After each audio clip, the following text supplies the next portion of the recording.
Bye. Welcome back. You're watching Interface here on SABC 3. We're discussing whether struggle anthems have a place in modern-day South Africa. Our guests are Ben Geldenhuys from the Verkennersbeweging.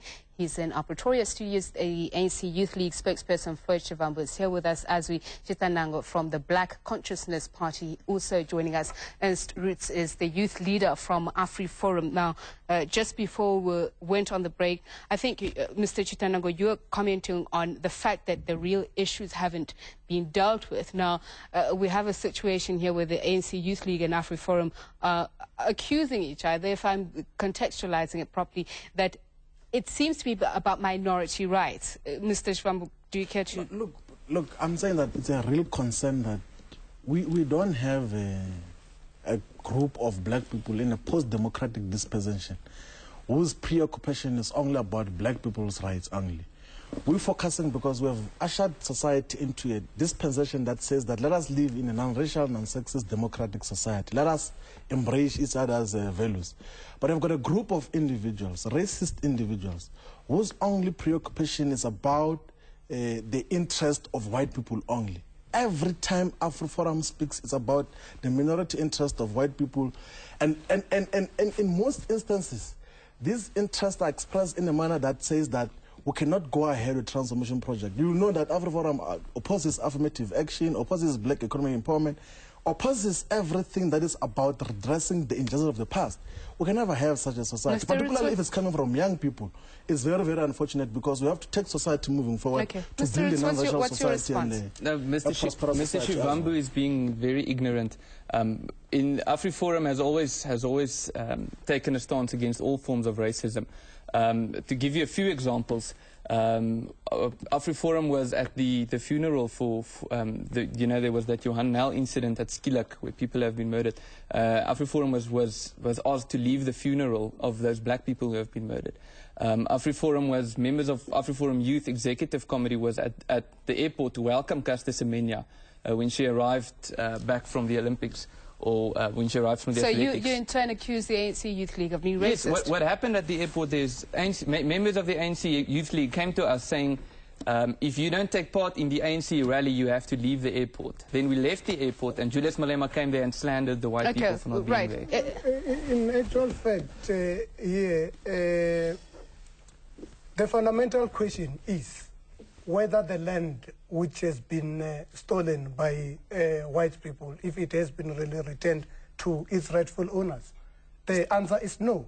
I mean, only 4%. But you're saying that against the backdrop of what? That there's a need then to continue singing struggle songs which are viewed by some sectors of South African society as threatening? What I'm saying is that that song represents part of our heritage. You know, you said something very interesting, Mr. Chitanang, because here Mr. Roots was saying that the ANC Youth League is being racist, and you were saying that blacks are incapable of being racist. Why?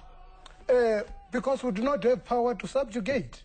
I mean, farm workers are powerless.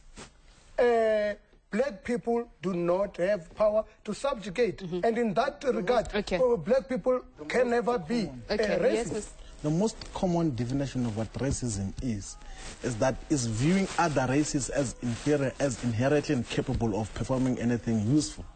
I don't think black people are saying that white people are incapable or inferior and everything else. In turn, it's white people who think that black people inherently are incapable of performing certain things.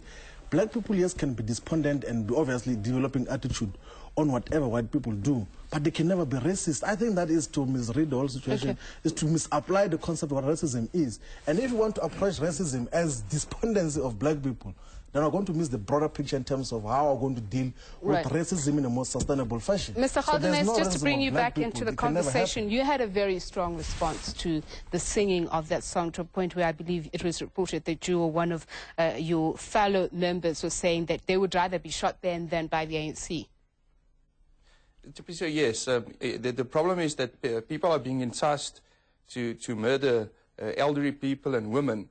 And I say that I would rather, if Malema so really wants to shoot a Boer, he can come and shoot me at Fort Skanskop on the 19th of March at 12 o'clock. But is that really a way to resolve it, though? Is it really true? Is there any other way to resolve this? At this stage, the ANC will not say that they distance themselves from that song. And at the end of the day, my people are getting murdered. Should I now just stand idly by and do nothing? But what Mr. Shivamba is saying is that can you not deal with the problem of crime holistically? Rather than looking at the killing of farmers, why not talk about farm attacks and the fact that farm workers are also being killed, and in some instances by farmers themselves? At this stage, we're looking at the enticement side of this.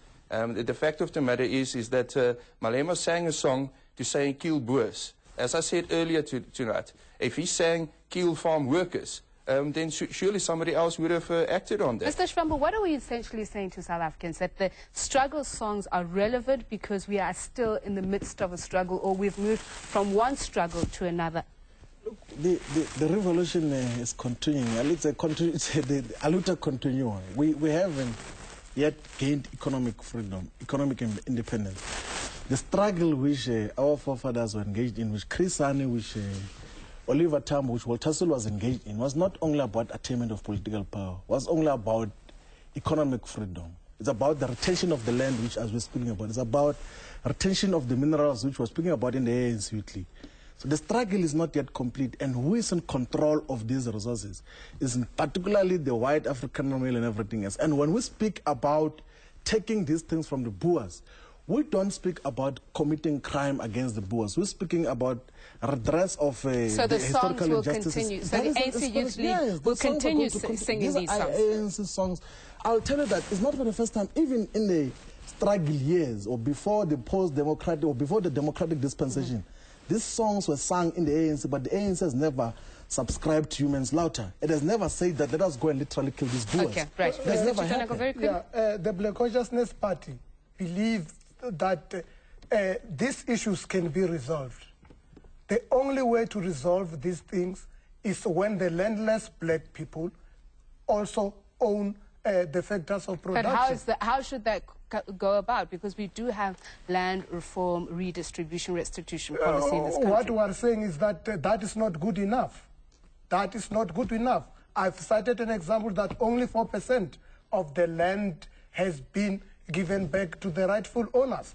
There is no way in this world wherein the minority will affirm the majority. Okay. As long as the minority continues to be the heads and we majority continue to be the have-nots, the struggle continues. Hold the thought. We're going to take another break and we'll look at the issue of our constitution vis-a-vis self-determination.